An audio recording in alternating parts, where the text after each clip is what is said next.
Le Tour de France cycliste, sauf incident, on connaît son vainqueur. Pour la 6e fois, ce sera l'Américain Lance Armstrong. La 18e étape emmène aujourd'hui les coureurs entre Annemasse et Lons-le-Saunier. La caravane va donc traverser le Jura et la localité plus précisément de Château-Chalon, le berceau du célèbre vin jaune. Laurence Decherf, Frédéric Faure. Il n'est pas à l'abri d'un orage, le Savagnin. Pourtant, sans ce cépage jurassien, pas de Château-Chalon, le seigneur des vins jaunes. C'est au pied de ces falaises calcaires où domine le village du même nom qu'on trouve ce vignoble. Lui seul a droit à l'appellation. Dans quelques semaines, si le ciel le permet, les grains vont prendre la couleur bronze dorée. Difficile de faire du Château-Chalon chaque année sans le bon dosage entre sucre et acidité. Il faut que le raisin ait un très bon équilibre, alors on fait ça que les très bonnes années, quoi. Des années bien ensoleillées, des années humides, on ne peut pas faire de ce vin-là. Et là, cette année, vous pouvez déjà savoir ou pas? Pour cette année,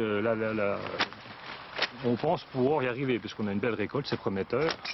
Donc, il suffit que le soleil soit pas avec nous jusqu'au vendange, quoi, à partir de maintenant. L'heure des vendanges a sonné, un peu tardivement cette année en raison du temps. Selon la coutume, des bandes joyeuses en costume de tradition s'en sont allées donner le premier coup de ciseau. Sous l'œil patient des attelages, les grappes se sont amoncelées jusqu'à la nuit dans les caissettes pour être conduites au pressoir du domaine.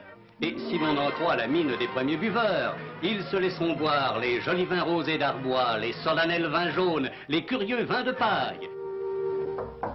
Interdiction d'ouvrir ses fûts pendant 6 ans. Seule solution pour ce viticulteur, écouter pour contrôler le niveau. Un voile de levure protège de l'oxydation et engendre un phénomène naturel, mais mystérieux. Au fil des années, le niveau diminue jusqu'à parfois représenter que la moitié du tonneau. Pourquoi il diminue? C'est le phénomène de ce produit, de ce vin, qui fait qu'il s'évapore. C'est ce qu'on appelle la part des anges dans d'autres régions. Nous, les anges sont très gourmands puisqu'ils consomment la moitié du fût. Et si les anges ne s'en mêlent pas trop, il restera une bouteille d'un format particulier avec un vin de garde au goût de noix qui se conservera peut-être un siècle. Enfin, si le ciel ne nous tombe pas sur la tête.